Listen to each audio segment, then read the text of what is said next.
वैसे तो आजकल मुझे लगता है कि लड़कियां ज़्यादा बेवफा हैं। मैं बिल्कुल फेमिनिस्ट को न्यूट्रली सपोर्ट करती हूँ, टोटली नहीं सपोर्ट करती।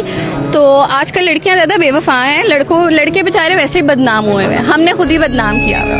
सही है। अच्छा, तो क्या झूठ बोल के धोखा देती हैं लड़कियां? झूठ नहीं बोलती, वो उनको रास्ते बहुत नज़र आ जाते हैं डिफरेंट। सही है। बहाना फिर भी क्या लगाती हैं?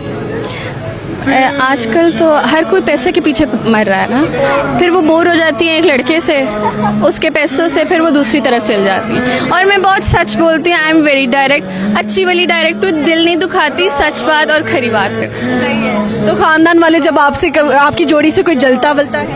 नहीं, हमें तो सब दुआ देते हैं अल्हम्दुलिल्लाह। अभी भी मैंने कोई 10 इंटरव्यूज़ दिए हैं, तो उस सब में भी इंटरव्यूज़ के बाद मुझे सब ने दुआएं दी हैं, अल्हम्दुलिल्लाह अल्हम्दुलिल्लाह।